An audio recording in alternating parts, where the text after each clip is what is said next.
Good evening. My name is Pete Jabby, Assistant Superintendent. It's my honor to welcome you tonight to our annual Veterans Day program. We're gathered to especially honor our employees and community members who have served in any branch of the military. I would also like to welcome those of you who have joined us to recognize those veterans, as well as some of our very talented students who are going to perform for you tonight. Before we begin tonight's program, I would like to direct your attention to the artwork that's on the walls here in the atrium. The displays this month are colorful landscapes hanging on each side are from students from Pontchartrain Elementary, and their teacher is Miss Paula Arso. In the frames, including the patriotic pieces in the back corner, are from talented art students from Salmon High School, and their teacher is Mr. Charles Dispenza. Some very interesting artwork. We ask you to please look at this after the program tonight. Now we will have the presentation of colors by the Lakeshore High School Army JROTC under the direction of Major Paul Vorenkamp.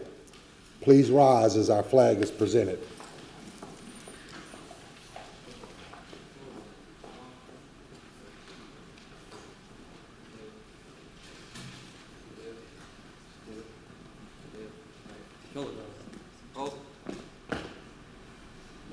Face. Present. Leading the pledge and performing the national anthem will be Folsom Junior High 8th grader Dejanay Richardson.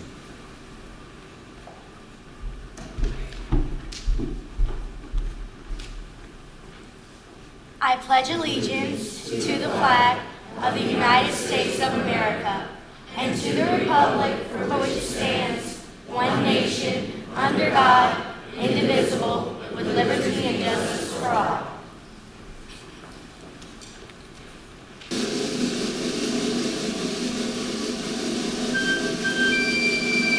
Oh, say, can you see by the dawn's early light what so proudly we held at the twilight's last gleaming, whose broad stripes and bright stars through the perilous skies o'er the ramparts we watched were so gallantly streaming, and the rocket's red glare, the bombs bursting in air, gave proof through the night that our flag was still there.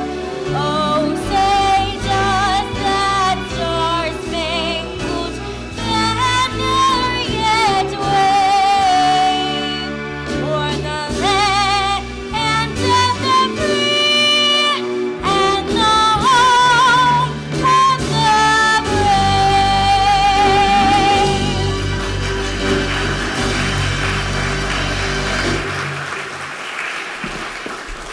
Forward. March. Left. Left.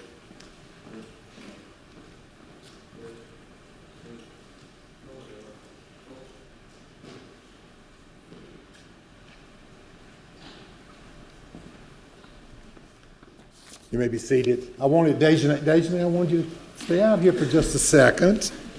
She wants to get away. She did such a great job. I wanted to let you know that Dejanay recently won first place in vocal competition at the Parish Fair. Thank you very much. Thank Lakeshore High School ROTC. Thank you. Thank Lakeshore High School ROTC. Major Vorenkamp, thank you very much. Our board is pleased to host this annual program tonight before its regular November meeting. I would like to recognize in our audience tonight, we have our superintendent, Mr. Trey Foles, and Ms. Cheryl Araby, assistant superintendent. Would you please both stand up?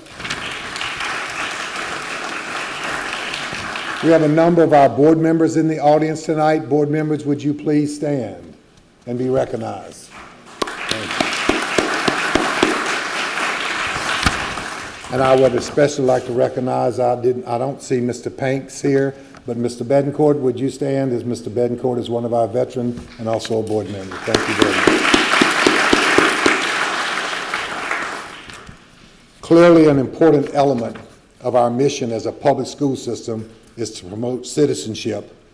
We wanted to mark this occasion by recognizing our employees who have served in the military, because we believe that you stand as the most significant example we can provide to our students of fulfilling the duties of citizenship through military service. As veterans who also serve the children of our school system, you are especially due recognition by our community. The service you have provided to our country in safeguarding all of us, as well as the roles you play in helping to provide educational opportunities to our students, make you extraordinarily worthy of our respect and esteem. Included in tonight's audience are the JROTC instructors. I'm hoping that we have all 8 of them present here tonight. We'd like for you to stand and be recognized. All right, JROT.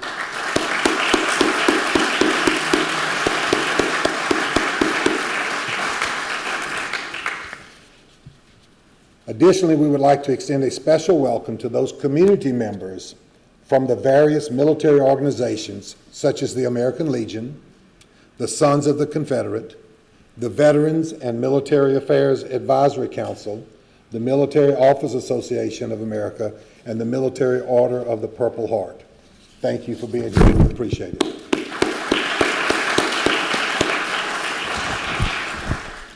I ask now that all here tonight who have served or in active service in our country's military, please stand so that we can all applaud your service and signal our appreciation.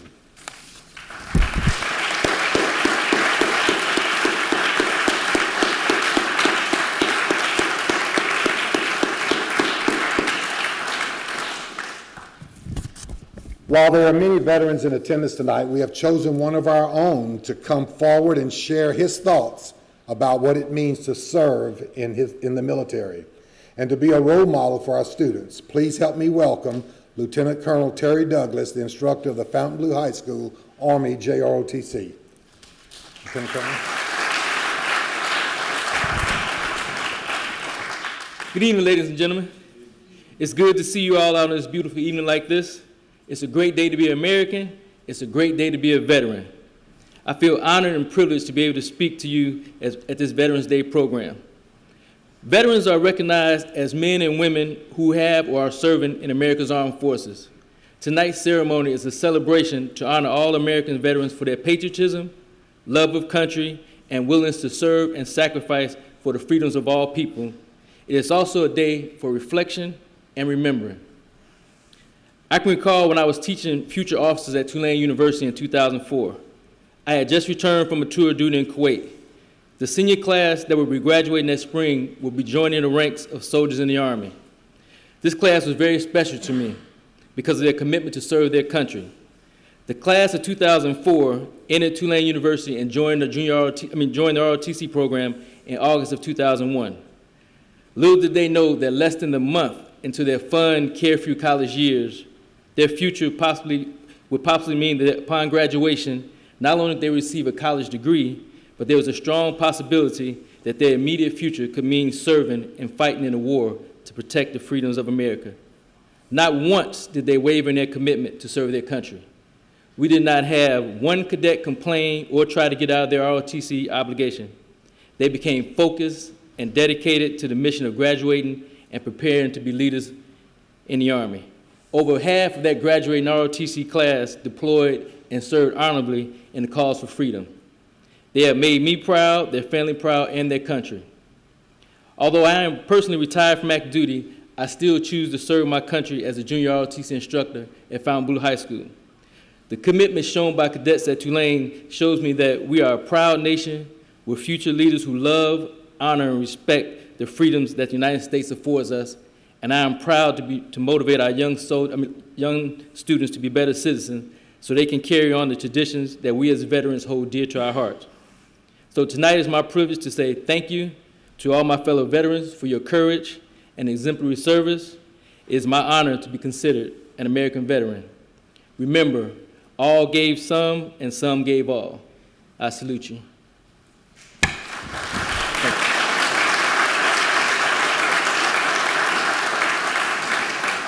Thank you, Lieutenant Colonel Douglas. We appreciate you coming here tonight with those words, and thank you for what you do each and every day for this school system. We appreciate it.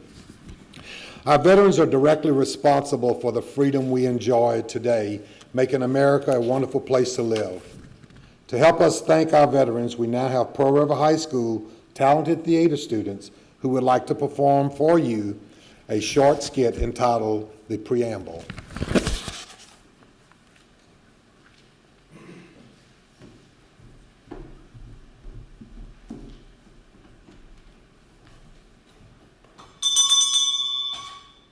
Let's see what I have on my lesson plan today. Ready for a new lesson and start of a new school year. Let's see what objectives I have for today for my new students. Hey, Tom! We're back! Oh, you guys again. Oh, come on over here, bud. Hey, Ready for the guys. new school year? I am. You know, I was just looking over my new lesson plan for today. Oh, that's so great, Tom. What's on the agenda today? Well, I'm kind of having a little bit of trouble. Do you think y'all guys could help me? Maybe you... Hi, Tom. Good morning, Traven. Hey, could you guys wait up for us? Because we were chasing you down back there. Oh, keep up. Hey, Tom, how's it been going? Oh, how's your classes going? They've been going pretty well, thank you. What? And, you know, I was just looking over my lesson plan, but I don't know if you guys had any ideas for me. Ideas.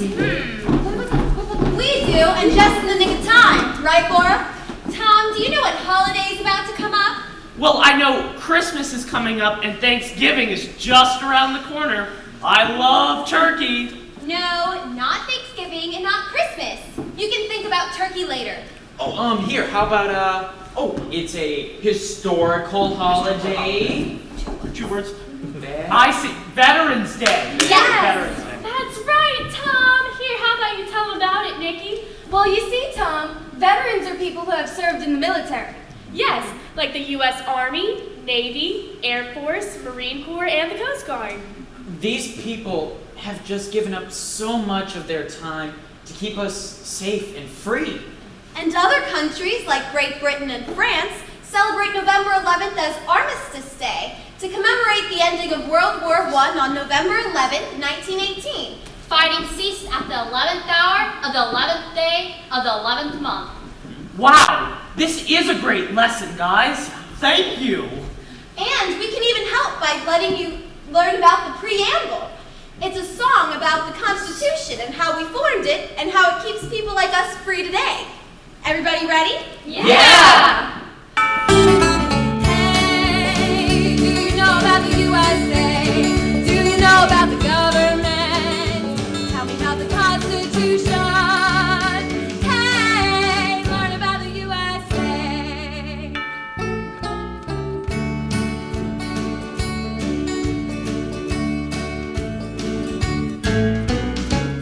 1787, I'm told our founding fathers did agree to write a list of principles for keeping people free.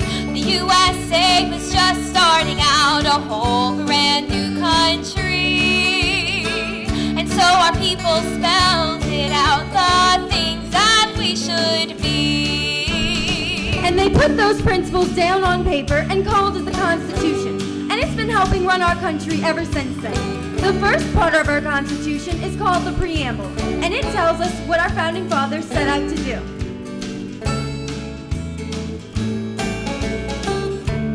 We the people, in order to form a more perfect union, establish justice, ensure domestic tranquility,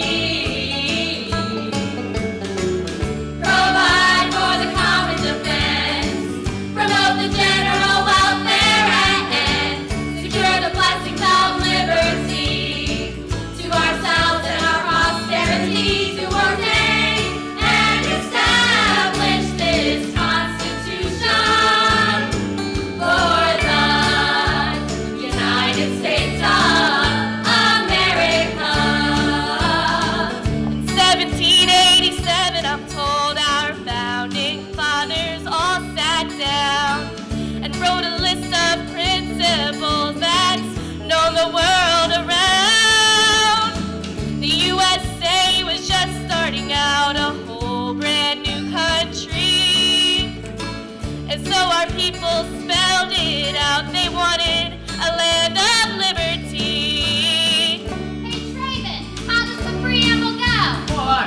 Yeah, Maddie. We the people, in order to form a more perfect union, establish justice, ensure domestic tranquility, provide for the common defense, promote the general welfare, and secure the blessings of liberty to ourselves and our prosperity, to ordain and establish this Constitution for the United States of America, for the United States of America.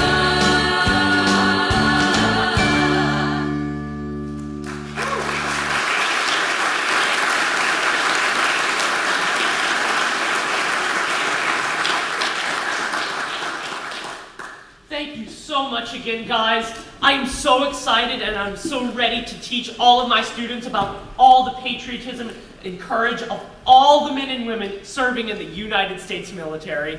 Thanks so much again, guys. No problem. Bye, guys. Have a great day. Bye. Bye.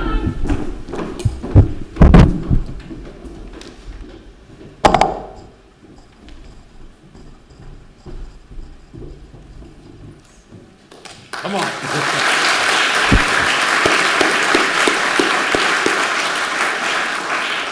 What a great job. Thanks again to those talented theater students from Pearl River High School under the direction of their teacher, Lori Jo Coster.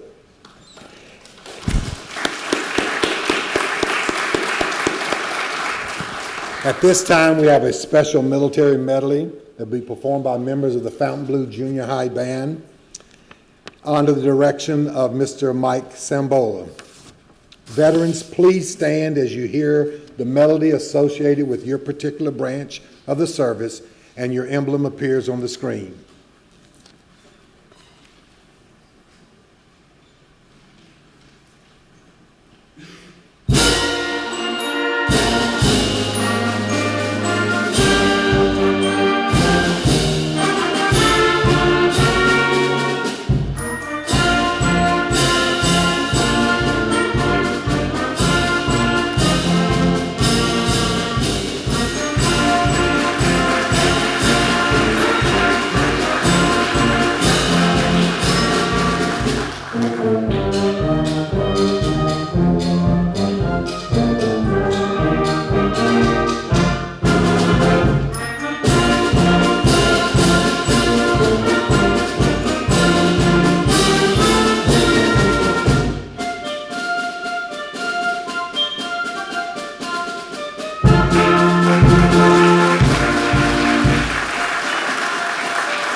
Great job, Fontainebleau Junior High School Band. Mr. Sambola, thank you again. We appreciate y'all coming tonight.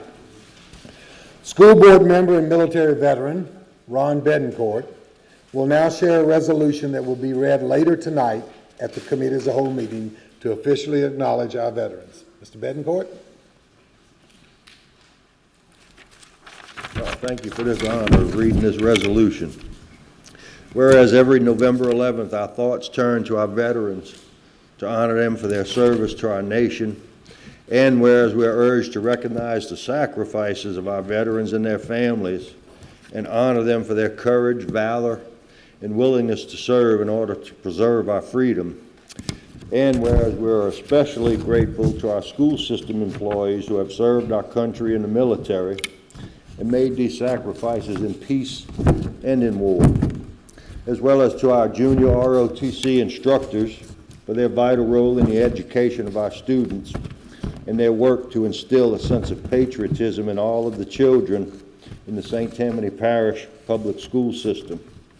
And whereas to our community connections, we would also like to honor our local American Legion posts, members of the Military Order of the Purple Heart, the Veterans and Military Affairs Advisory Council, Veterans of Foreign Wars posts, Sons of Confederate Veterans Representatives, and members of the Military Officers Association of America for their many levels of service to our country.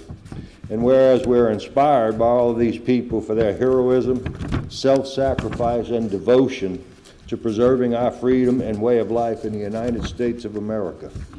And now, therefore, be it resolved that the members of the St. Tammany Parish School Board acknowledge and appreciate the dedicated service of all who previously served or are serving in the armed forces of this country, and encourage all citizens to honor these proud men and women.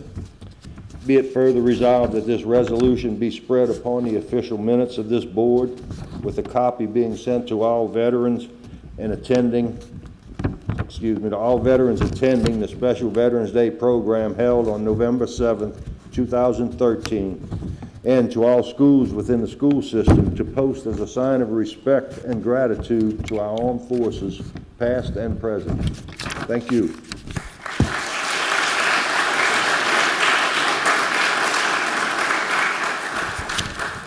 Thank you, Mr. Bedencourt. Our final performance tonight will be the playing of Taps by Covington High student 10th grader Audrey Hotard.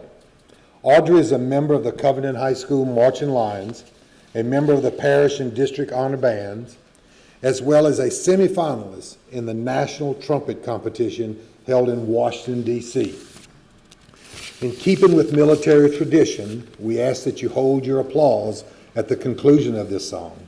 Instead of applause, we will observe a moment of silence while we offer our thoughts to those veterans who have given the ultimate sacrifice so that we could be free, as well as prayers to the troops who are serving our country around the world. Please stand as Audrey plays Taps.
Thank you. You may be seated.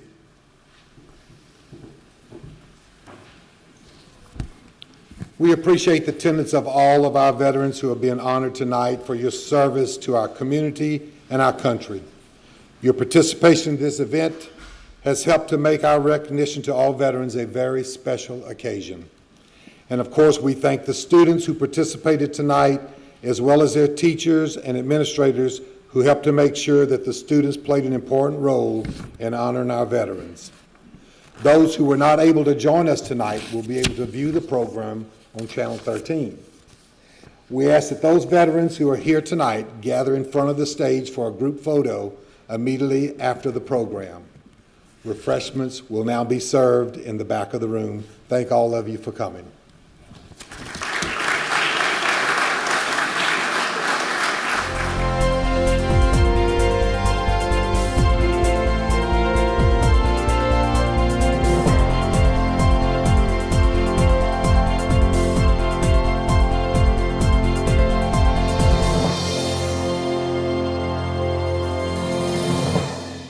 Good evening. We're going to call this meeting to order. The committee as a whole meeting for Human Resources and Education. Roll call, please, Mrs. Guerrero. Mr. Hannigan. Here. Mrs. Heinz. Here. Mr. Derman. Here. Mr. Loop. Here. Mr. Harrell. Here. Mrs. Tipton. Here. Mr. Jeter. Here. Mrs. Seeley. Here. Mr. Betancourt. Here. Mr. Womack. Mr. Panks. Here. Mr. Lamar. Here. Mr. Alfred. Mrs. Belisario. Mrs. Mullet. Present. Thank you. We're going to have the invocation and the Pledge of Allegiance led by Mr. Loop. Would everyone please stand?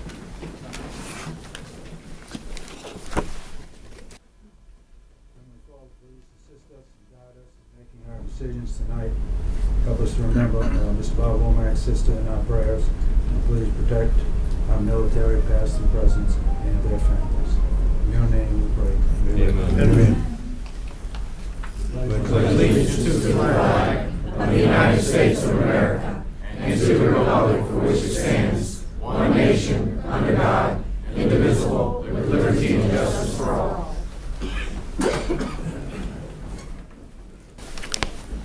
Thank you, Mr. Loop.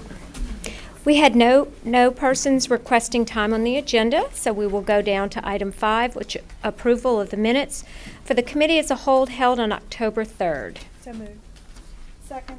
I have a motion and a motion by Mrs. Heinz and a second by Mrs. Seeley. Do we have any questions or comments from board members? Comments from the public? All those in favor? Aye. All those opposed? Abstain? Motion carries. Thank you. Next is Human Resources. We have Mr. Jabbia with the consideration of Veterans Resolution.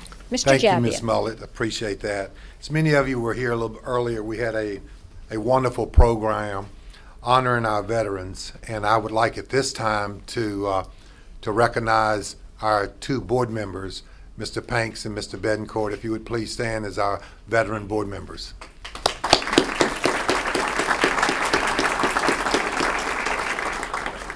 In addition to our resolution, we're pleased to have several of our junior ROTC instructors in the audience tonight. St. Tammany Parish Public Schools have 4 Army, 3 Navy, and 1 Marine junior ROTC units. We'd like for them to also please stand and be recognized.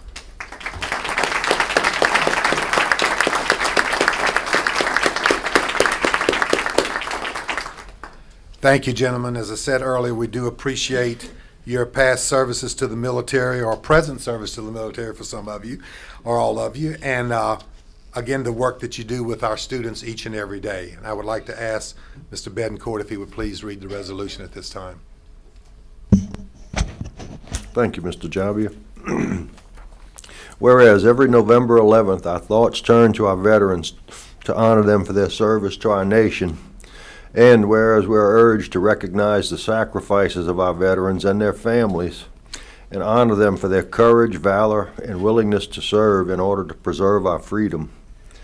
And whereas we are especially grateful to our school system employees who have served our country in the military and made these sacrifices in peace and in war, as well as to our junior ROTC instructors for their vital role in the education of our students and their work to instill a sense of patriotism in all of the children in the St. Tammany Parish Public School System. And whereas through our community connections, We would also like to honor our local American Legion posts, members of the Military Order of the Purple Heart, the Veterans and Military Affairs Advisory Council, Veterans of Foreign Wars posts, Sons of Confederate Veterans Representatives, and members of the Military Officers Association of America for their many levels of service to our country. And whereas we're inspired by all of these people for their heroism, self-sacrifice, and devotion to preserving our freedom and way of life in the United States of America, and now therefore be it resolved that the members of the St. Tammany Parish School Board acknowledge and appreciate the dedicated service of all who previously served or are currently serving in the armed forces of this country, and encourage all citizens to honor these proud men and women. Be it further resolved that this resolution be spread upon the official minutes of this board, with a copy being sent to all veterans attending the special Veterans Day program held on November 7, 2013, and to all schools within the school system to post as a sign of respect and gratitude to our armed forces, past and present, and I so move. Thank you. We have a motion and a second. Do we have any comments from board members? Do we have any comments from the public? Seeing none, all those in favor? Aye. All those opposed? Abstain? So ordered. Thank you very much. Mr. Jabbia, do you have reclassify school for school food service coordinator? Yes. Okay. Excuse me. We have a position within our school system, and this person is going to be retiring soon. And Ms. Ferris and Ms. Araby have looked at this position, and they're going to rearrange some of the duties. Even though the job description is going to remain the same, a lot of the accounting responsibilities are going to be handled by the accounting department, the business affairs. So we're asking to reclassify the level of this position from what's called a FO7 to an FO6. It's one step lower than what it is. And we would need a recommendation for that from the committee tonight. Second. Okay, I have a recommendation by Mr. Derman and a second from Mrs. Seeley. Do we have any questions or comments from board members? Do we have any comments from the public? All those in favor? Aye. Opposed? Abstain? So ordered. Thank you, Mr. Jabbia. Thank you. Okay, let's see. Podium. Next, we have instruction. We have Mrs. Araby with the district performance score update. Mrs. Araby. Yes, I'm very excited tonight to be able to present this information that was released a couple weeks ago. And this gives you just an overall summary of some of the changes in the accountability and the results of those scores that were released. First of all, you may remember that our accountability score was based on a 200-point scale, which we were an A school district at that point.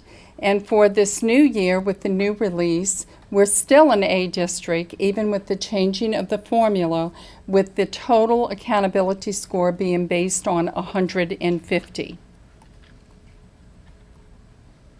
To give you a little bit of information of how this has changed at some of our schools, in the elementary schools, K through 6, it is based on 100% of the assessment index. You may remember in the past that it was based on 10% being based on attendance. That is no longer the case. In the middle schools, K through 8, 95% of their score is based on their assessment index.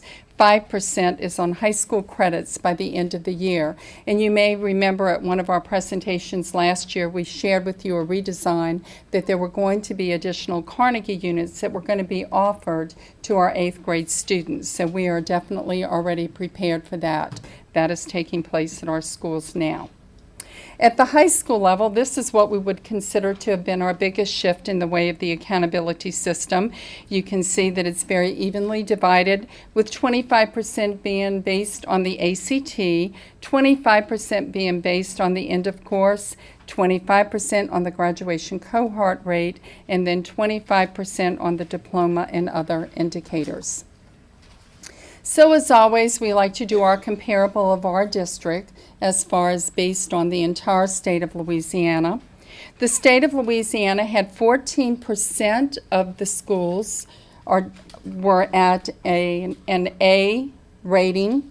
We in St. Tammany Parish, 39% of our schools received an A score. At the state level, they had 29% receiving B. We in St. Tammany Parish, we were at 39% of our schools scoring the letter grade of B. We are still ranked very, very high in the state, as we are ranked as a 4th school system. You can see with the new marking, we're at 104.6. We were tied with Vernon, but we did at this point look at what the old formula would have put us. That is on our report card, and we would have been higher with them with the old rating. So we felt like we deserved to keep ourselves in that little 4th place instead of sharing that with Vernon. You can see Zachary is still in number 1. Orleans Parish, that, remember, is without the recovery schools being included, and Ascension Parish did move into 3rd place. I will tell you, we as a central office staff and district people, including Karen Ketty, our testing coordinator, we have been watching Ascension Parish as well as Vernon Parish very carefully. So we are still kind of getting into that data and seeing what else we can learn. So we are staying on top of it. Remember, we have more than, at this time of the testing, 37,000 students. We're still ranked as number 1 for a school system that has 25,000 students or more. This is just a brief overview of what our district report card would look like. It has not been published through the state yet, but what we did was we just devised one ourselves, and just to give you a close-up of all of the different demographics that we have here in St. Tammany Parish. First, you can see at the top that it certainly tells the year, and then it gives our grades, and then it gives the total enrollment. We had 37,318 students at the time, 16.5% of special ed. We still continue to serve the largest number of special ed students in our district, in the state, and then 48% of our students were free and reduced lunch, and then 19% in the African American category.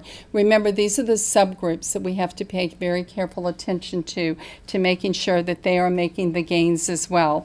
These totals right here are from last school year. That is what these scores are based on because, of course, the assessments were given at that time.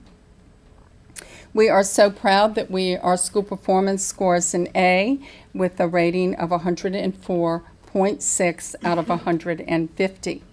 We also had 14 top gain schools this year. That means schools that made their academic growth. A little bit of a breakdown. Each of our schools do have their own report cards, and this just kind of gives you a look. It will show on the report card the percentages in each of the levels of which the tests were given, your advanced, mastery, basic, approaching basic, and of course unsatisfactory. And then remember, with the K through 8, they have the other category part that is 5%, which has to do with the high school credits earned by the end of 9th grade.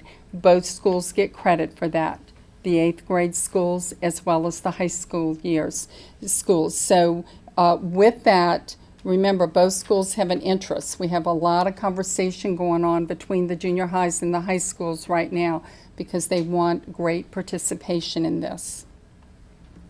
The high schools, as I explained to you, would be the ones that we really did notice the biggest shifts. 25% from the EOC, 25% from the ACT. Remembering last year was the first year that this was administered. I do have to remind you that we were number 1 in the state with our ACT scores with that as well, and we still remain above the national average. 25% with the graduation cohort, and 25% with the graduation index. We have already been working very closely with our high schools because we do see where we can offer some help. It continues to be in the area of the graduation cohort. So we do see some ways that we can certainly continue to make some gains in our high schools. Here is a letter grade comparison from last year to this year. We now have 21 A's. We went from 15 to 21. 18 B's the year before. We now have 21 B schools. We now have 12 C schools, and we have 1 D school. And you may remember that 2 years ago, we had 6 D schools. We have continued to provide the support. We have been at the schools. We provide district teams. We are very busy in our schools. And I will tell you, as always, St. Tammany is staying way above because it's not having any F schools and having only 1 D schools. We are very, very busy in our C schools as well. So we are providing additional support so that they too continue with that trend line going in an upward motion. That is the most important thing, is to continue to see those gains. And then the definition of top gain school. A schools earn 5 bonus points or grow 5 points from the old system. B to F schools have to earn 10 bonus points, which is the maximum allowed, or grow 10 points from the old system. So this is how our 14 top gain schools were identified for this school year. You may remember last year we did have 27. There was money that was distributed at that time. At this point in time, we do not believe that will be the case, but we're certainly keeping our ear and reading a lot in case that does come about, because that certainly is one of the first questions that these 14 schools ask. But we're very, very proud of these accomplishments. And a school, in order to be a top gain school, cannot be in school improvement, which means all of their subgroups have to be meeting those gains that are necessary. And that concludes my summary of our grade school system remaining in A and also continuing to make some great gains. That trend line continues to move up. Thank you, Mrs. Araby. Do we have any questions from board members for Mrs. Araby? Mr. Hennigan. Thank you. Ms. Araby, I may have missed the discussion on the end of course testing. Can you talk a little bit about that, where those, how that's determined, the end of course? Okay, well, we have the algebra, and we have biology, and we have English 2. English. Okay. And with that, they have to score at least at the basic. They cannot be in the... Correct. Okay. Okay, so all the kids in the state get the same test? Okay. That's correct. Okay, all right, good, thank you. Yep. Mr. Loop? Yes, Ms. Araby, on that second slide, last year's scale, how many years was that in effect, that scale? The 200 scale? Right. I would say probably 5 years. I'd have to really go back and look in the beginning, but off the top of my head, I would say it would be in that 5 and 6 time mark. Okay, I knew Department of Ed likes to... It made some changes right at the very beginning, especially when the letter grade was put in, but I could definitely check on that and get back to you. Yeah, well, I just know how often now they're wanting to change so many things. I was just curious how long that had been around. Actually, I think part of the reason for going to the 150 was trying to put it more universal on like the letter grade that the students are receiving. If you look at that, like where the marks are, because it falls with like the 55 or lower, an F, and that type of thing. Mrs. Seeley. Thank you, Ms. Smollett. Just this week, I had the opportunity to be a part of a meeting with the Louisiana Department of Ed, and it was surprising to see that we do not get any credit whatsoever for the students that are approaching basic. And that was that was a big surprise to a lot of the school board members that were there. And it's unfortunate because I know that some sort of credit should be given for those that are approaching basic. And I just would like to just mention that. And on the other hand, I would like to thank everybody for all of their hard work. The administration, central office administration, the administrators, the faculty, everybody, including the parents that have been involved in increasing these scores across our parish. Thank you very much. Thank you. Anyone else? Ms. Araby, thank you so much for that, excuse me, that wonderful news. Okay, next on the agenda, we have Ms. Parker, excuse me, with the Agriculture and FFA recognition. I'm going to put it on the podium, right?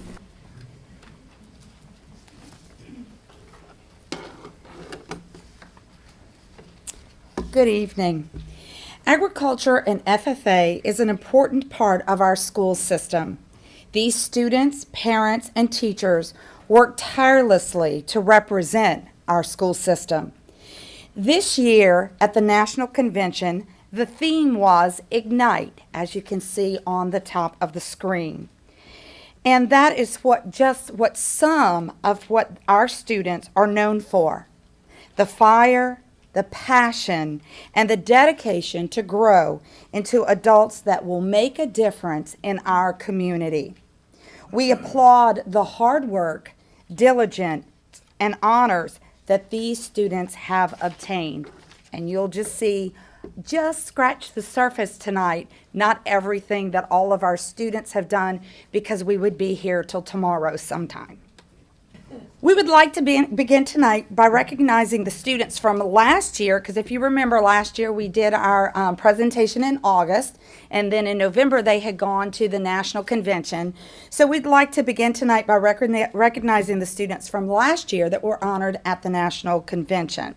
You can see that the livestock evaluation team won the silver emblem, and they were from 5th Ward Junior High School.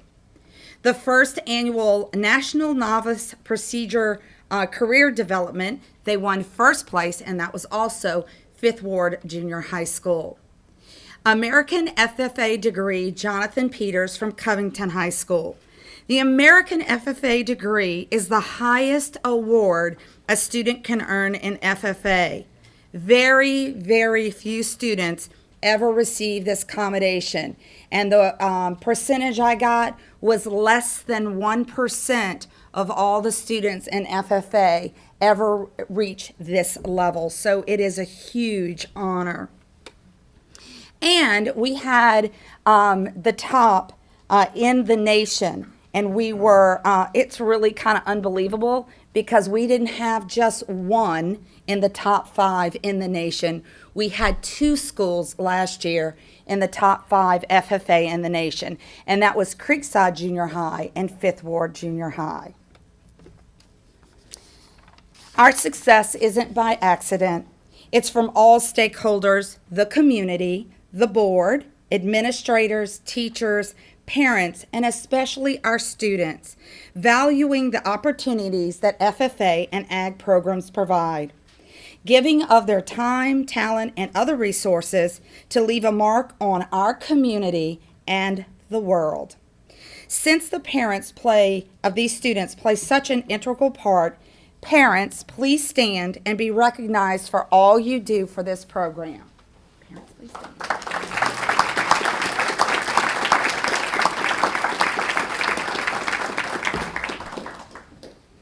We want to spotlight 2 of our programs tonight. The first one is North Shore High School. Dr. Peter Cannizzaro will tell us a little about what's happening at North Shore High School.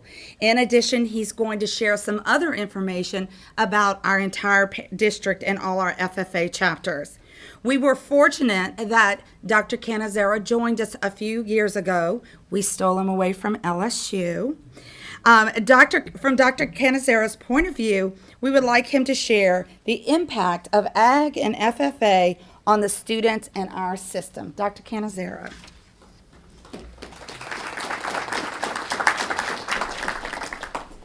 All right, quite a pleasure to be here with you tonight. As Denise just said, we'll talk a little bit about some of the chapters and highlight North Shore for one. We have 6 junior high programs, as you well know. You see them there on the screen.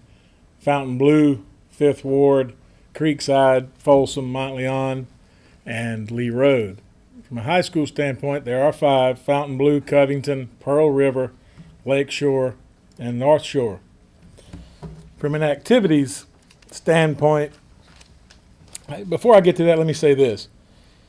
What I'd like you to take from my perspective tonight is this. This agriculture as a whole that we teach, it being so varied and so important, I would like you to understand just the breadth and scope of what these kids get to experience with being taught agriculture, and especially here in St. Tammany Parish, or namely here in St. Tammany Parish. We're teaching them something that I like to call survival skills. I mean, agriculture is everything, it's everywhere, and as important as that may sound, or even unimportant at times to some people, it is of our most basic needs: food, clothing, and shelter, and a myriad of other things. And if that's not enough, they get to have a heck of a good time while they learn this stuff, and that's not always unique. Sometimes school, let's face it, it gets a little bit dry, depending on the subject matter. But with agriculture being as experiential and hands-on that it is, you get to have a lot of fun with it and learn a great deal. And I just want to make sure that I pass that on to you, and it's just such a pleasure to do that with these kids. The activities include public speaking, parliamentary procedure, forestry, livestock, and horticulture. That said, the 5th Ward chapter conducted the PEC, which is Providing Eggs and Chickens, a service learning project with a grant from the Joe and Dorothy Brown Foundation, the National FFA Living to Serve grant.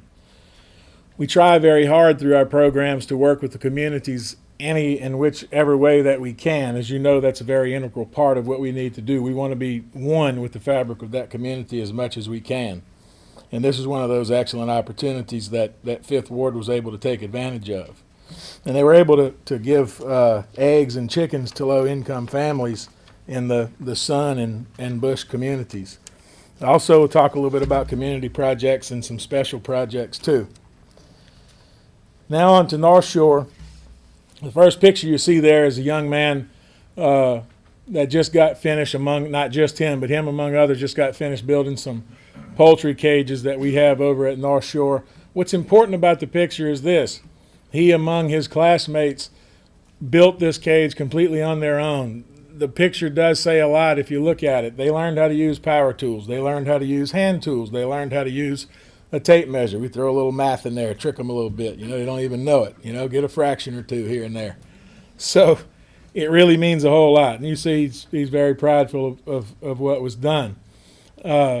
The next picture is another big part of our program at North Shore. It's a good shot of our inside of our greenhouse when we have our annual plant sale every year, March, April time frame. We sell about 12 or 13,000 bedding plants, and then a few hundred woody plants and perennials like camellias and azaleas and things of that nature. It's kind of the lifeblood of our program from a monetary standpoint, meaning that it is our main and basic fundraiser that we use there to be able to provide for not only that part of the agricultural program, but for the others as well. It's extremely successful and extremely educational.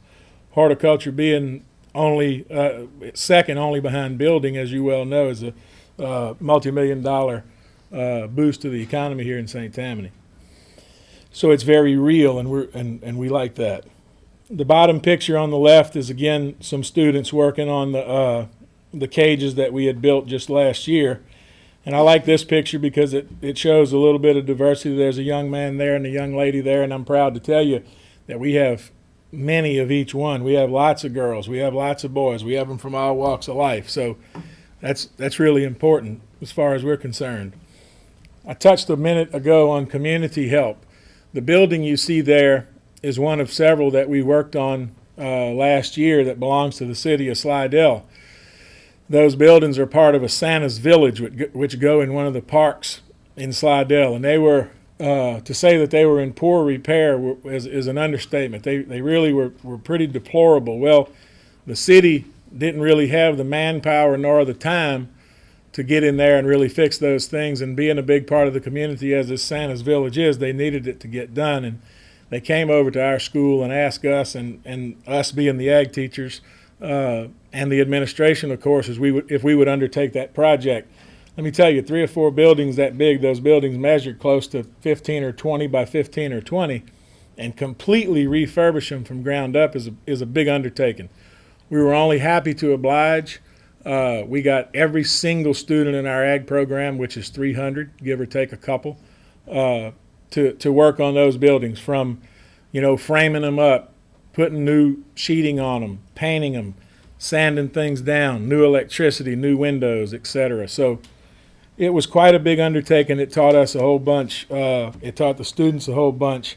And we were only glad to be able to get in there from a community standpoint and really foster some relationships with the community.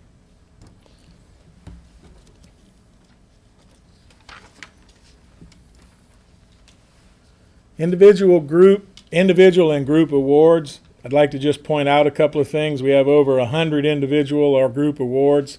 You see there on the screen, they come in the way of public speaker, creed speaker, Go Teach Ag. Those kids are Sage Tysan, Joy Nettles, and Joy Nettles again, creed speaker and Go Teach Ag, along with Ag Mechanics, Agricultural Sales, Specialty Animal Production, Career Development Events.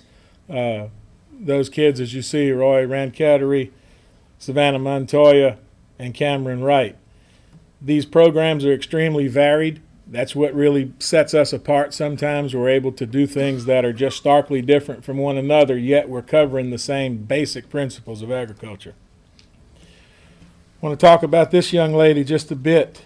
We're very proud of J.C. Williams. J.C. Williams placed first in the plant system contest at the State Ag Science Fair, and then represented Fifth Ward very proudly by just recently placing in the top 15 nationally at the Ag Science Fair over at Louisville, Kentucky.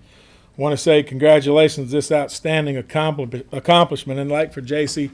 as well as her 2 parents to stand up.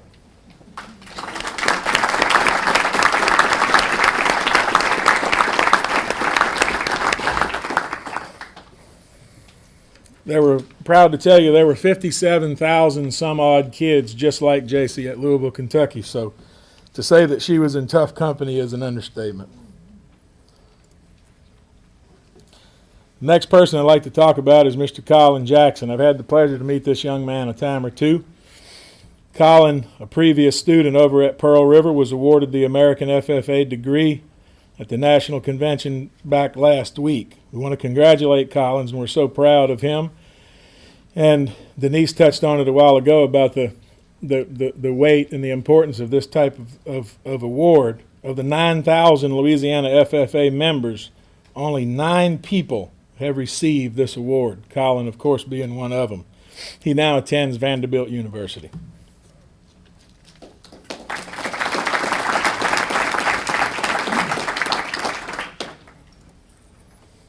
State Chapter Awards. Floriculture, Fontainebleau Junior High. Forestry Evaluation Team, 5th Ward Junior. Parliamentary Procedure Team, 5th Ward Junior. Meat Evaluation Team, 5th Ward Junior. Gold Emblem Livestock Exhibition Chapter, 5th Ward Junior. And then First and State Equine Exhibition, 5th Ward Junior. We'd like to have those members who are present to stand up along with their FFA advisors, please.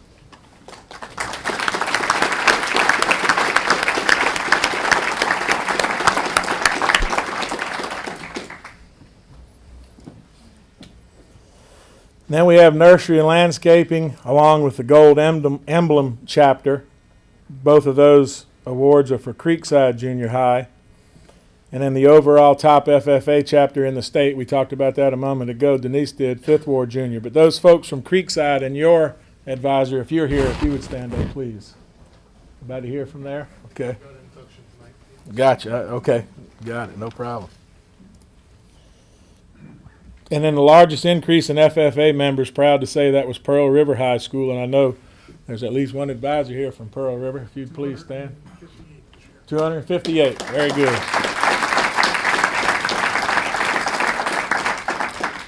And as Mr. Fisher just stated, 258. That's not 258 kids in agriculture. That's 258 kids in FFA, and I'll bet that's 100%, is it not? There you go. Spotlight here on Fifth Ward Junior High and Covington High student, two of them, Colt Dutruch and Joy Nettles. Tonight, both of those young people are with us to share their experiences with FFA and the national awards that have been presented to St. Tammany Parish Schools due to the hard work of both of these folks, along with their teachers. And we'll keep the PowerPoint up if you would, please. I'd like to ask both of those young folks to step up. I think Colt will go first. Thank you so much. It's been a pleasure.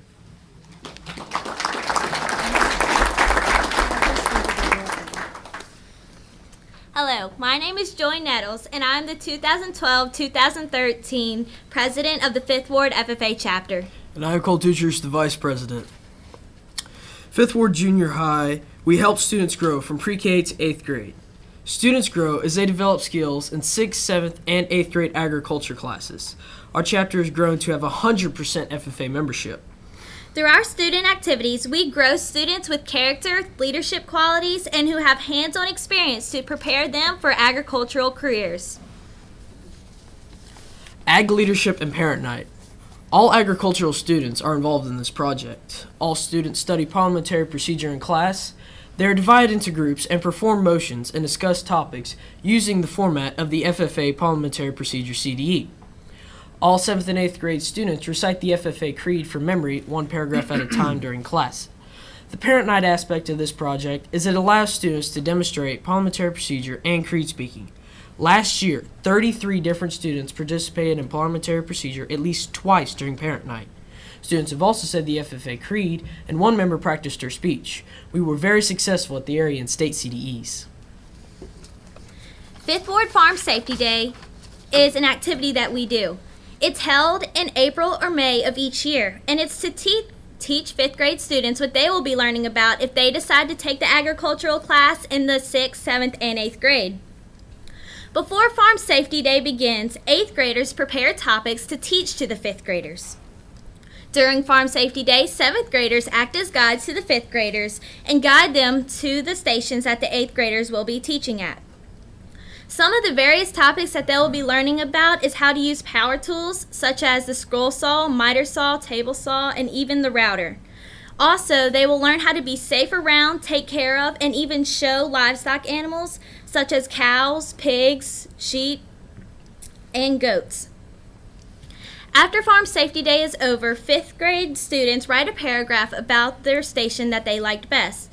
These paragraphs help us determine and evaluate our stations so we can know what we're going to be teaching next year. Exploring careers in agriculture. All students learn about the 15 career development events in class. But what makes Fifth Ward different than other middle school chapters is we actually get hands-on experience in our meat processing labs, as well as our woodworking and welding shops. Each year, students process about 25 market hogs. Students also learn ag construction from our ag teacher and a local contractor. All 7th and 8th grade students do woodworking. 8th graders also do welding. We build decorative items, cages, tables, benches, chicken pens, and other things needed by our school and community. As you can see at Fifth Ward, we grow by living the FFA motto. Learning to do. Doing to learn. Earning to live. And living to serve. This year at National Convention, we had 2 schools that won the highest national award given. Creekside Junior High and Fifth Ward Junior High were both recognized as the 3-star National FFA chapter. Dr. Neeson and Mr. Peters are the teachers of these outstanding students. Please stand and be recognized for your amazing accomplishments. So can we get Mr. Peters and Dr. Neeson to please stand up?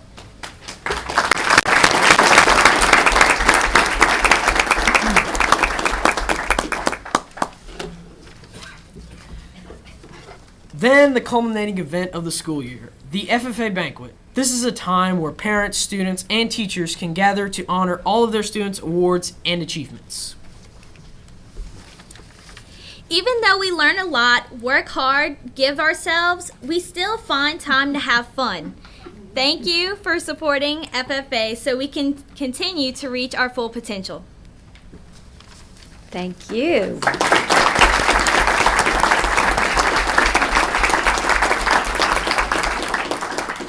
The FFA in agriculture, as you can see, is an integral part of the educational system in St. Tammany Parish. And as you can also see, the FFA students epitomize the national theme for this year's convention, which is Ignite. We applaud our students for being the school and community leaders, their personal growth, and all their successes.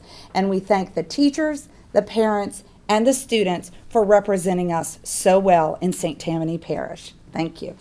Thank you. Do we have any questions for Joy or Colt or anyone else? Board? Yes? Mrs. Hines. I'd just like to say that when we have FFA presentations, it's always a very poised group of students that come before us. We're very proud of you and your achievements. And Dr. Canizero said these were survival skills. They're definitely career skills and life skills that these students learn every day. I know it's a strong commitment on the teachers' part, the students' part, and the parents' part. And we thank you all very much. We're very proud of our FFA program. Thank you. And I just wanted to say, when the plant sale is about to, would you please email me on my school board account so I can be first in line? Okay, I'm going to hold you to it. Okay, thank you. Oh, anyone else? Okay. With seeing that we have no other business, I am going to adjourn this meeting. Thank you.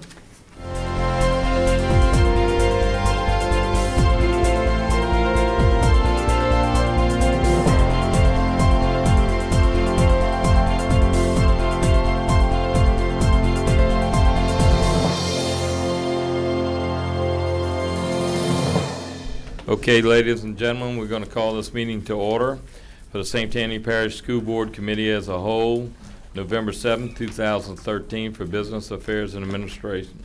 Ms. Debbie, roll call, please. Mr. Derman. Here. Mr. Hannigan. Here. Mrs. Hines. Here. Mr. Luke. Here. Mr. Harrell. Here. Mrs. Tipton. Here. Mr. Jeter. Here. Mrs. Seeley. Here. Mrs. Mullen. Present. Mr. Bettencourt. Here. Mr. Womack. Mr. Panks. Here. Mr. Lamar. Here. Mr. Alford. Mrs. Belsauer. Here. Thank you.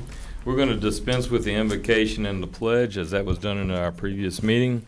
Next, no one signed up for requesting time on our agenda, so we're going to move to item 4, which is approval of minutes from the committee as a whole meeting held October 3rd, 2013.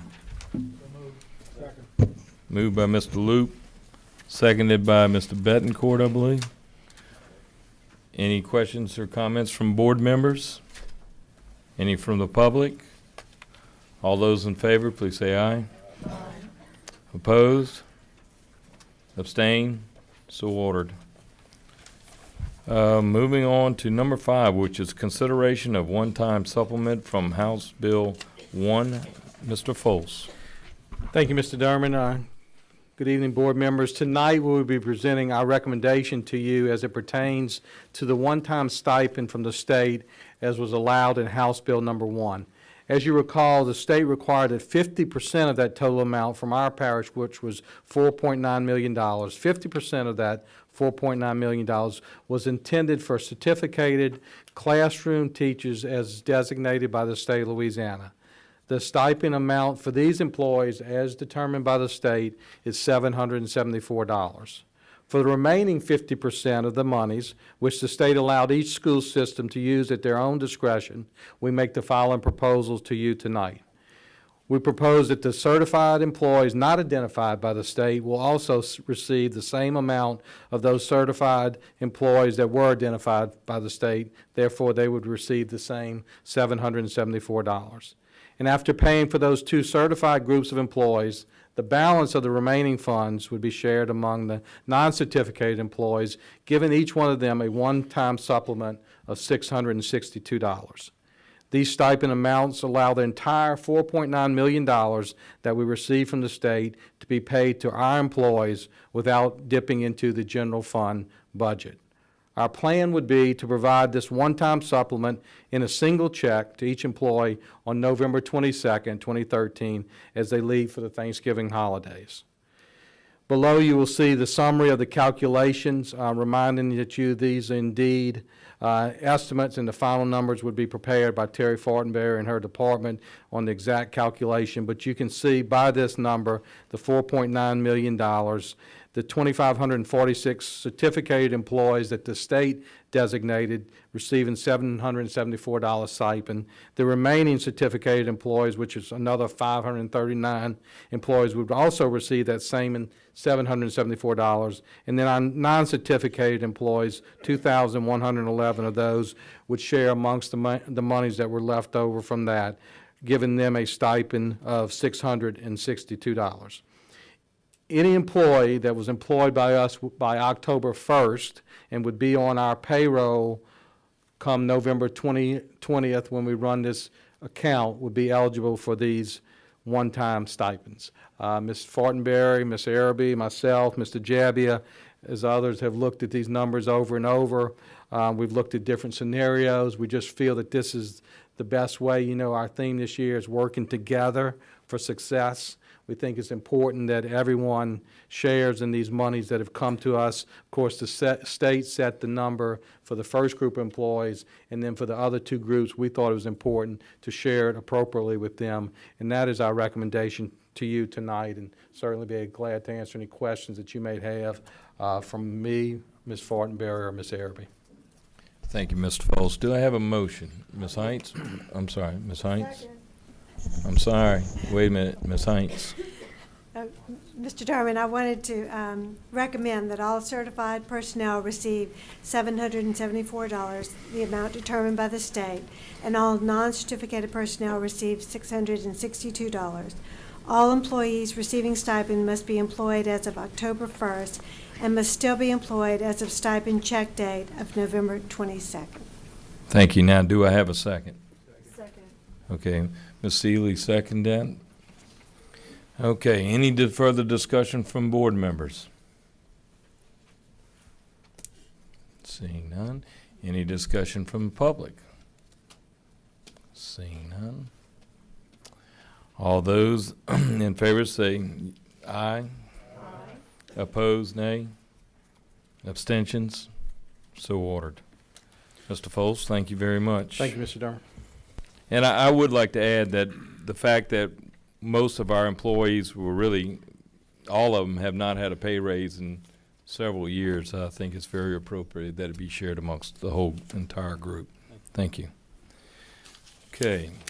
Moving on to the next section of the agenda is administrative, and Mr. Jabbia with our monthly maintenance and custodial report.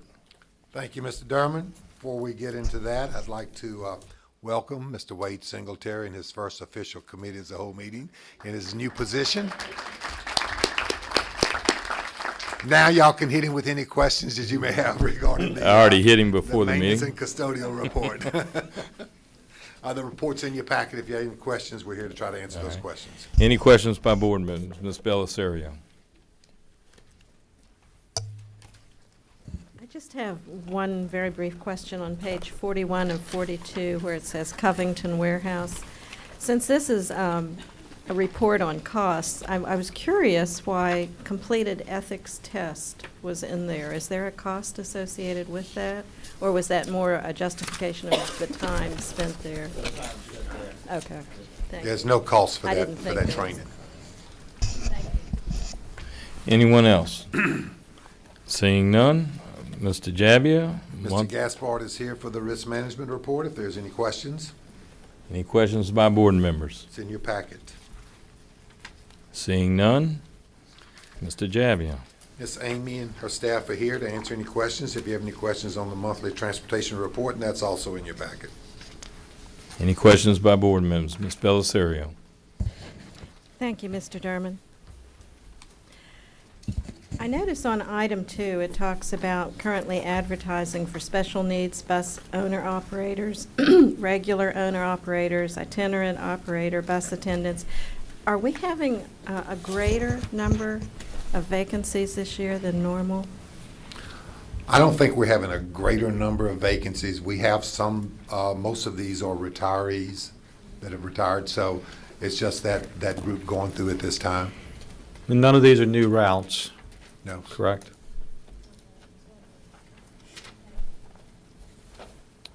Any other questions by board members? Seeing none, moving on, Mr. Jabbia. Class size report. Sorry. Class size report, that's in your packet also. I put a revised copy at your desk for tonight. There was an error in one of the calculations. It did not change the final calculation on the pupil-teacher ratio. It was an error within the spreadsheet itself. Just wanted to review with you that, you know, our class size, K through 3, we're trying to maintain as close as we can with 20-to-1 based on our resources and finances that we have. We're up just a little bit on those, but still doing very well. Kindergarten, we're running 20.04. First grade, 20.49. Second grade, 20.28. And third grade, 21.31. In grades 4 through 12, as you recall, the state's maximum class size is 33. We're doing extremely well in those areas from 4 through 12, with fourth grade 23.85, fifth grade 24.24, sixth grade 26.03, and then the schools that have K through 12 combinations where the 6th, 7th, and 8th grade run through a junior high type schedule, we're running about 21.56. Remembering that in that particular calculation, electives at the high school level tend to dilute the pupil-teacher ratio a little bit.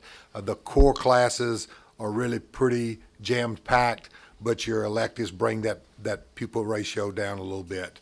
I'll be happy to answer any questions if you have any regarding this report. Ms. Hines. Mr. Jabbia, could you give me the number for 5th grade again? The 5th grade, it's at the bottom of the page, on the last page, 24.24. Just keeping track of those middle school grades. I know you are. Any other questions? Mr. Jabbia, I have one for you. Yes, sir. Run back through the how you account for the student-teacher ratios in K through 8 again. Did you say it varied something? In some of the schools that go K through 8, do they, you break them up elementary, or how do you rate them? Those schools that run their 6th grade through the junior high schedule. So let's take a school like Lake Harbor Middle School, which is only 4, 5, 6. Their pupil-teacher ratios are going to be under either the 4th, 5th, or 6th grade. Take a school like Lee Road that may run the 6th grade through the junior high schedule. Their pupil-teacher ratio for 6th, 7th, and 8th grade will be included with the high school. I got you. I misunderstood. I thought you were running them from K through at that. No, sir. Okay. No, sir. I just misunderstood it. We actually do K through 6, where 6th grade is part of like a middle school, a 4, 5, 6 school. We do those each individual grades. Okay. I misunderstood the ratio there. No problem. Thank you. Sure. Okay, moving on into the resignation report. Mr. Jammie. Resignation report is in your packet also, and if you'll look at it, for the last 3 years, we were running pretty consistent with about 61, 60 per year resigning. This year, we had 84 resignations. You look back 2008, 2009, we had 84 resignations.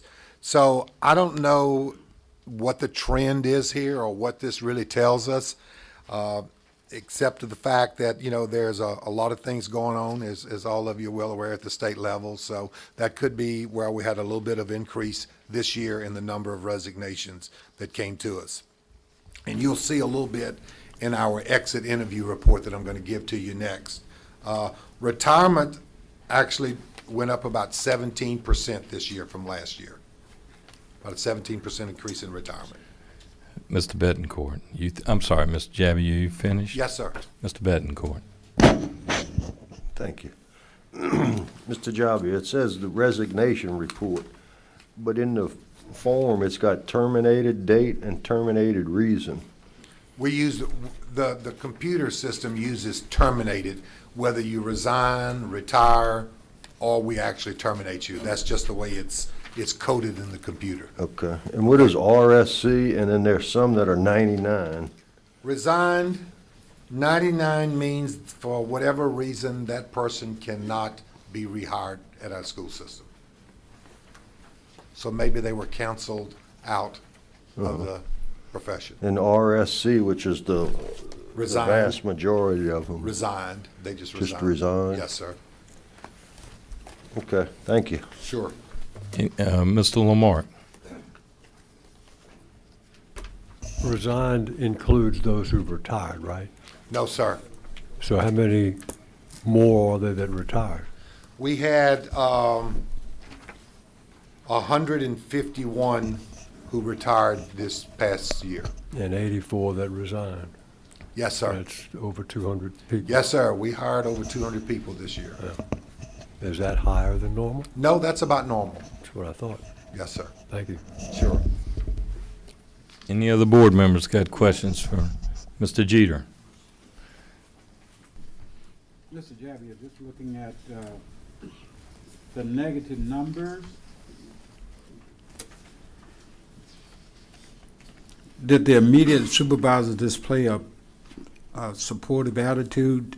On those negative numbers, do you know who those people are? That's my next report, Mr. Jeter. And Okay. I'll answer that at that time if you don't mind. Yeah, that'll be fine. Okay. Thank you. Sure.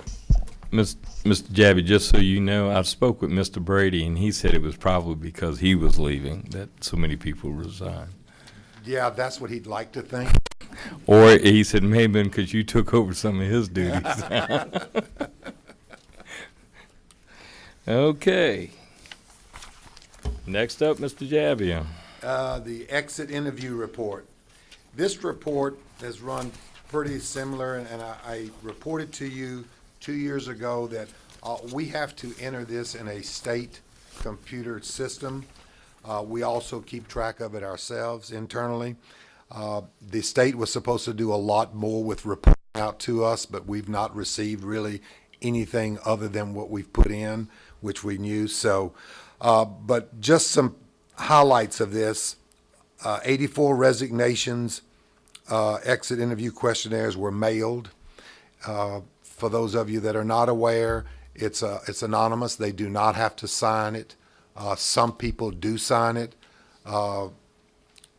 Mostly the people, if they have a negative comment, do not sign it. But we received back only 30 responses out of the 84 that was mailed. That's about a 36%. Last year, we had about a 42% that mailed theirs back in. We had 25 out of 60 questionnaires that were returned last year. So we've been running 35 to 40, a little over 40% of getting the returns back. The thing that's been constant, which is very promising to all of us, is that the positive responses have always been very, very high. As you can see, we had 267 positive responses and only 3 negative, which is about a 99% positive response. A lot of the reasons for resignations were they were moving, something personal, family obligations, relocation, child rearing, health concerns, one with supervision problems, and that's the negative comments that we got. So, Mr. Jeter, in answer to your question, sometimes we know who it is that's responding that gives us whether it's a positive or negative, but it's not mandated or mandatory that they put their name on the exit interview. When you get the negative responses, do you address the fact that that happened or that response came in? If we know who it is and where it happened, we do. We address it with that supervisor. Okay. Yes, sir. And I think sometimes we have a history and we know that it's coming and we've been dealing with this already, and we also realize there's sometimes more than to the story than the one side that gets reported. and the thing. And in many of these cases, it's not a surprise to us because we've been trying to work through it till it gets to this point. And then you can see some of the positive comments that were given to us. Would love to have stayed. Wonderful teaching experience. Thank for giving me 4.5 great years. I love working for St. Tammany Parish School System. And the couple of the negatives where they felt their hands were tied because of struggle to hold parents accountable, and then we're rewarding faculty who are doing right, not with more work. That concludes my report, Mr. Dermott. Any other questions from board members? Seeing none, we're going to move into the next section, Mr. Jabbia. The next report is our recruitment report, and Ms. Dangerfield will go ahead and give you that at this time. Resources Annual Recruitment Report for today, November 7th, 2013. This year, our report is going to cover 3 areas: recruitment initiatives, our retention initiatives, and they both connect to our hiring data and our school system's responsibilities in maintaining our employees. Now, when we take a look at our recruitment initiatives, the focus will be our annual recruitment fairs, our student teachers, our teaching academies, and troops to teachers. Our annual recruitment fairs, as you can see, in the fall we attended 4 fairs at Southeastern, LSU, Southern University, and the University of New Orleans. In the spring, we attended 6 fairs, the same 4 that we attended in the fall, except for we added the Greater New Orleans area and USM. We are really focusing more of our energies on growing our own, and with that being said, we are attending the junior high and high school career fairs, and we would set up a booth there to encourage kids to go into education, and we did 5 of those last year. We continue to partner with SLU for the College and Career Fair, where we set up a booth there to encourage kids as well to consider education as a profession. In addition to those fairs, we participated in the Louisiana Workforce Commission Spring Job Fair, where we not only distributed information about becoming a teacher, but we also distributed information about our non-certificated jobs as well. Our student teachers. We are happy to say that we continue our partnerships with our universities to train our future teachers. In the fall of 2012, we had 60 student teachers from 7 universities, and we hired 21 of the 35 that applied. In the spring of 2013, we had 57 student teachers from 6 universities, and we hired 18 out of the 34 who applied. And this year we did something just a tad bit different. We implemented our student teacher and intern policy handbook. As you know, our employees, we have our employee handbook, but we wanted to make sure that the student teachers that we have in our district are following the same policies that we expect from our teachers and our employees. So we have our student teacher and intern handbook. At the beginning of their internship, they must be responsible for reading the handbook and signing a statement saying that they have read the information and are aware that it's their responsibility to follow the policies and procedures that are outlined. Our next event for recruitment, our annual Teaching Academy Conference. And we had that today, and I am so excited because all of the 80 kids who attended were fired up about teaching. We were at the Tech Center bright and early this morning for 8:15, and one of the fun things that happened at the conference, the way we started, is that each of the high schools had to come up with a cheer as to why they wanted why teaching was important, or it had to focus on teaching. And you should have seen them. They were just so adorable. It was just so cute. And they were really fired up at 8:15 in the morning. So I don't know if it was the coffee or what, but they did really well. Yes, yes. I didn't realize high school kids drank so much coffee, but I'm telling you, it was just like, and then they were drinking it at lunchtime too. But anyway. Okay, so what you see here, you see our high school students in our STAR program at our different high schools, whether they're just hanging out around campus or either they're doing some of their projects or helping out at other schools, which they do during their internships. Our next category is something that's new to us this year, is Troops to Teachers. We are in our early stages of developing a partnership with Troops for Teachers. And basically what Troops for Teachers, they do is they help those retired people from the military or those who have been honorably discharged and they have shown an interest in becoming a teacher. So what they do is they help them with the certification process, help them with the necessary steps, taking the necessary tests in order to become a certified teacher in the state of their interest. When we look at Troops for Teachers, 65% of their participants are male, 45% of their participants are minorities, and then the area of certification that many of them focus on are STEM projects, social studies, ESL, and special education. And when we look at those categories, those connect directly with our critical shortage areas. And when we partner with them, we're both working together to ensure that 100% of the people who go through this program find employment. So I'm happy with that. At a glance, our hiring data. When we look at our hiring data beginning in 2006 to 2013, the information that you have before you, with a couple of notes. 2006 to 2012, it has the hires from the fall and the spring, but what you see for minority hires for 2013, it's to date, so of course it does not include spring data. The numbers that you see do not include positions that were offered to minority applicants, but they declined the positions.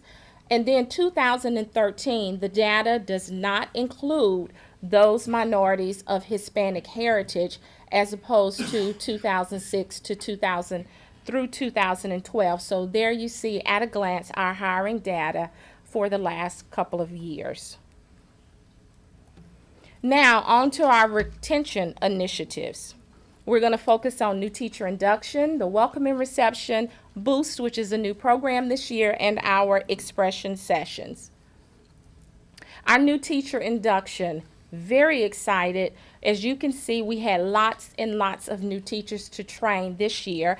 Our new teacher induction program was a 2-day program, and then our administrators were required to have a site-based orientation for their new teachers.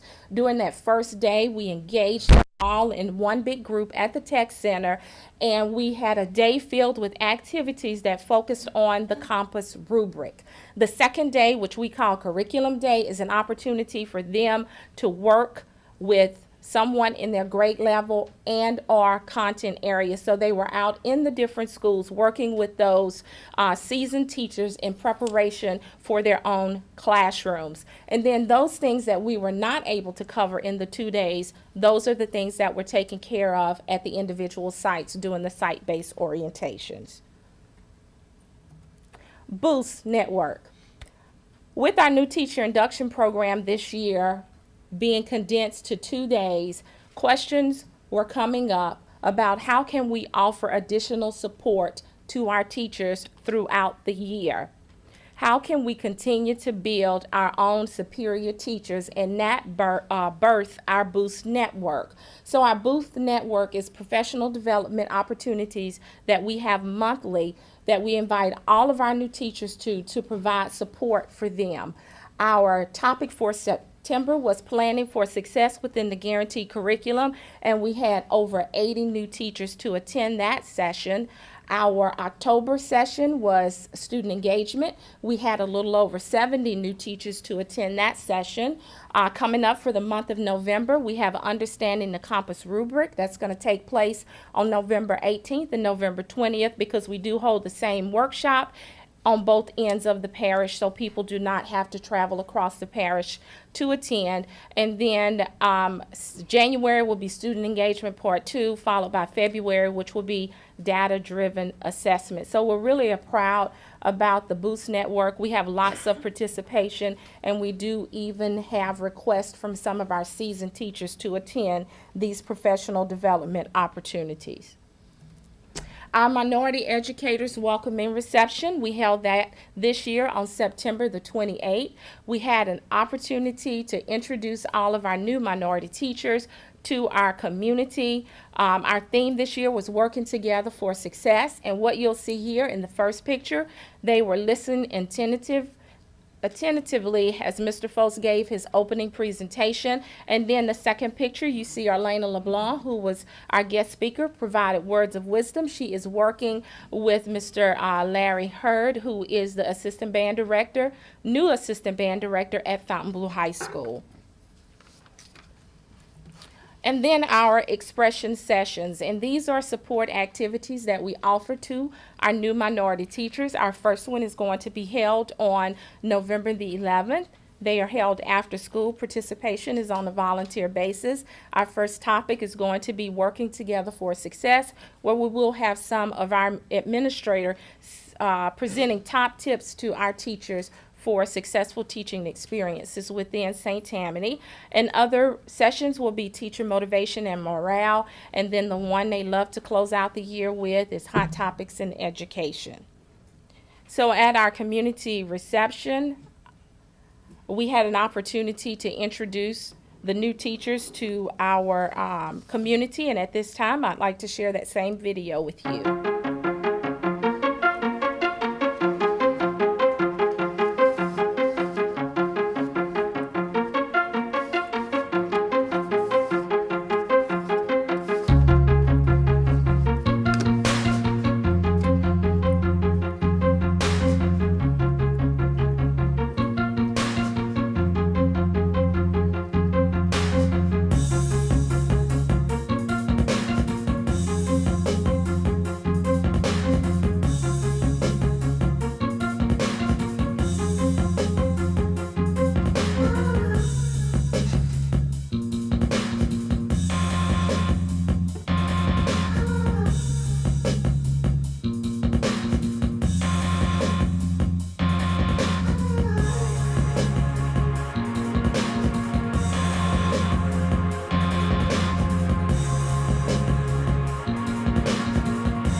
That concludes my report. Thank you, Dorval. Any questions by board members? Ms. Heinz? Ms. Dangerfield, I really like the idea of the Boost Network and the expression sessions. I think offering support to new teachers and minority hires is a great idea. I love the idea of professional development for them. I am curious, you said that you had some seasoned teachers who would be interested in participating in the Boost Network. Is that a possibility? Yes, those who have emailed or either called about participating, I've allowed them to attend. Okay. And can you tell me again who's doing the Boost Network sessions? Okay, myself, I serve as the supervisor of the program, but on the east end of the parish, Kathy McDowell, she is the facilitator for that end, and on the west end, Lisa Botner is the facilitator. So once we as a group decide on the topics, then they select the guest speakers based on recommendations from administrators or supervisors, and then from that point, you know, we set up the structure and they just kind of make sure that all of the components of the activities happen. Well, I think this is a program that's going to pay off for us. I think it's going to help us retain our teachers, have them feel supported, and I'm sure that'll translate down to the students. Yes, we've received a lot of positive feedback, a lot of feedback. Thank you very much. Anybody else? I have a question for you, believe it or not. The handbook that Yes. we hand out to the student teachers, Mm-hmm. I just want to, I think that's a fabulous idea to let them know what the expectations are, you know, and that we have for our own teachers. So I think that's good. Have you thought about doing another handout to the younger kids that are transitioning, you know, that you're trying to train into becoming teachers or going into the field, as far as what you may give them in a handbook to look at? No, we have not thought about that. What we basically do at the Teaching Academy conference that we have, like the one we had today, they came together, we had an opening. The sessions that we did 4 sessions. One was on student engagement, classroom management, technology, and I'm drawing a blank, differentiated instruction. So they get a look into what it's like to be a classroom teacher, but we have not done anything with the expectations. And the way we go about developing our topics, we survey the kids at the end as well as the sponsors and ask them what they think the kids need to know and what the kids themselves would like to see. Got it. Thank you. Ms. Seeley? Thank you. Approximately how many of the STAR program students do we have now? We have about 90. Yes. Thank you. Anyone else have any other questions? And seeing none, Ms. Dorval, thank you very much. Thank you.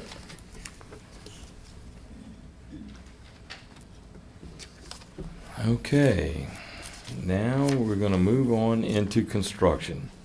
Ms. Cameron Tipton, I know you've been patiently waiting out there all night to get to this report. Thank you, Mr. Durman. The first item is recommends acceptance of Fifth Ward Junior High School renovation to the pre-K wing as substantially complete, subject to the architect's recommendations, submission of all regulatory requirements, and approval of Superintendent Folse, St. Tammany Parish School Board Project 0812.4.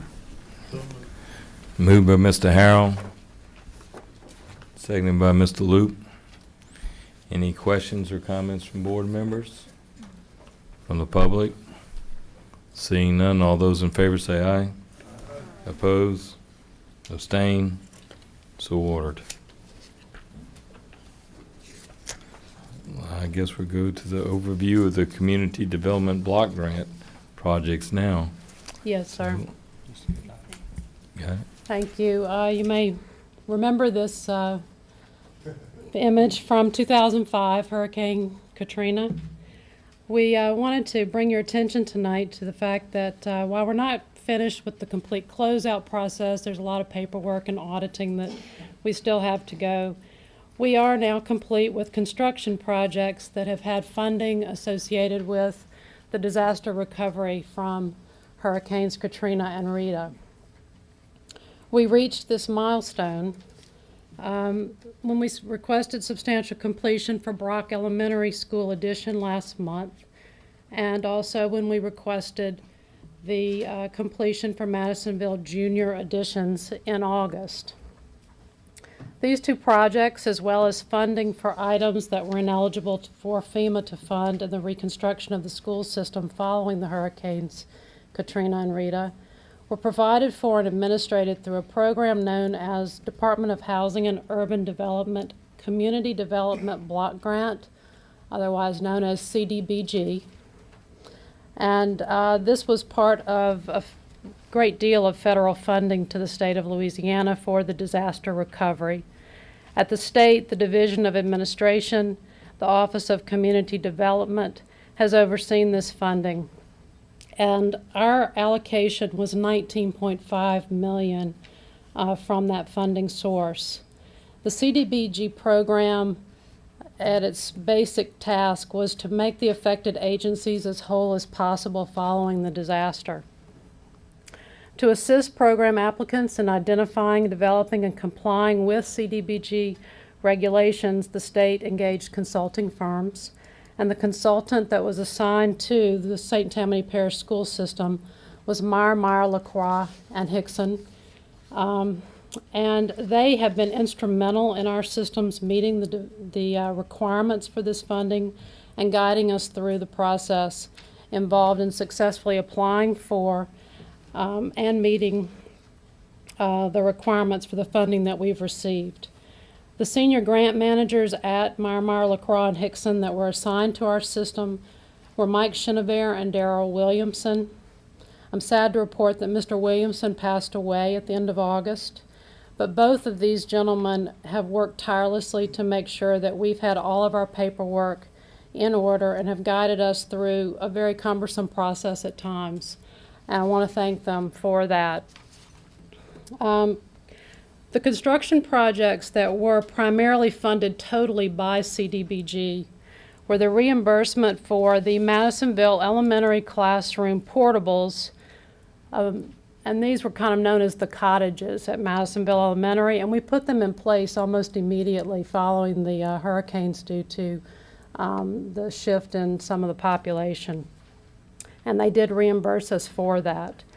Also, they this Brock Elementary School addition, just nearly $2.3 million, which we are moving into here shortly. I know that Brock is making some arrangements with maintenance to make that move here right before Thanksgiving. And that's a really nice facility that just finished. And then also Madisonville Junior additions, which finished in August and opened for just under $5 million. And that has 7 classrooms, a computer lab, choral space, and we redid the kitchen as a part of that. All 3 of those projects qualified for this funding because of increased enrollment following Hurricane Katrina at those locations.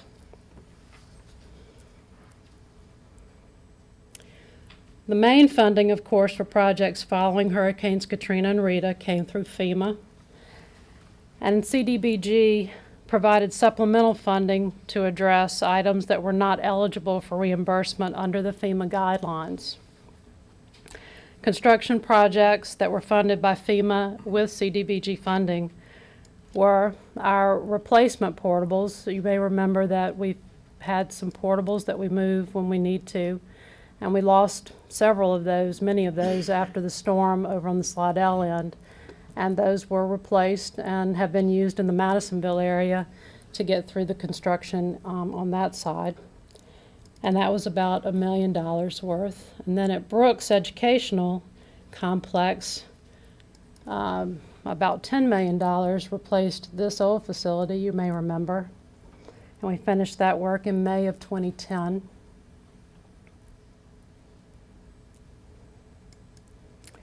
And then, of course, Brock Elementary School had to be renovated following the storms. And again, that's about $10 million. And that finished in November of 2008.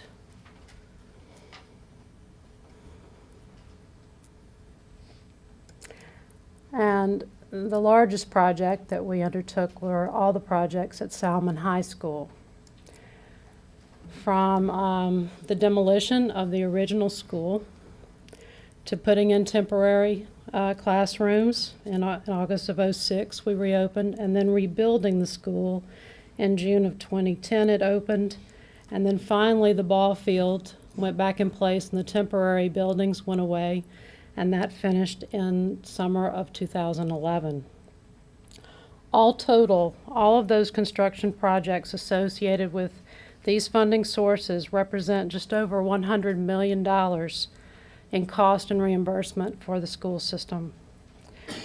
There were many people that were a part of the success of these construction projects and funding, including our legislators in Washington and Baton Rouge, state and local government entities, you, the school board staff. There are many people working for these programs as consultants assigned to us by FEMA and the state over the years. They've all worked very hard with our best interests in mind. There were also contractors, subcontractors, vendors that were a part of making this happen. Our school staff and parents and community lived through platooning in temporary facilities and rebuilding processes. So it's touched so many along the way.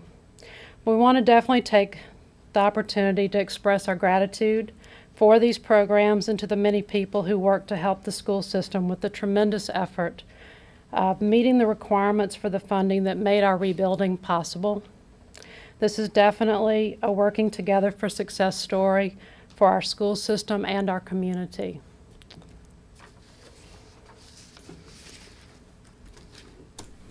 Thank you, Ms. Tipton. Thank you. Mr. Foltz, you got any comments? I just think, as we were coming to close to finishing up these projects, I know Cameron and I felt it was important. Sometimes you don't stop long enough to recognize some of the successes that you have, and we move on to the next thing. But we just thought it was important to share with you how far we've come and the accomplishments we made. And I think it is kind of neat that this year our theme is working together for success. And this is an example starting right after Hurricane Katrina to today of working together with these different agencies to accomplish the things that were shown in the PowerPoint that Cameron showed with you today. So our school system is better off than it was. We've been through some hard times, but I can tell you facility-wise and others, we're better off than we were before Katrina, and I'm proud of the effort that we have on that and being a leader in our community working towards that. Thank you, Mr. Foltz. Anyone else got any comments or questions? Okay. I want to echo that sentiment as well, Mr. Folsom. The issues that we had to undertake after Katrina and moving forward, and then with the growth and that our school system has incurred, has been, another challenge to go along with recovering from Katrina. And Ms. Tipton in the construction department and maintenance and everyone else involved with our school system has done a fabulous job in rising to the task and making sure that our children have a safe, learning environment as well as conducive to education. So I think everybody needs to be commended for those efforts, and I certainly do on behalf of the board. Thank you. Moving on to business affairs. Ms. Fortenberry. Construction report. I'm sorry. Excuse me. A monthly construction. I'm sorry. I thought you were through with all your construction, but go ahead. Thank you. Just very quickly, I wanted to just brief you on where we are with the ongoing construction. At Brock, as I mentioned, we are moving in. Final inspections are complete. They've even done a re-inspection of punch list items that have been addressed. At Fifth Ward, they are scheduling their final inspections, and we did here tonight request substantial completion, so we should be soon ready to move into that new wing or renovated wing.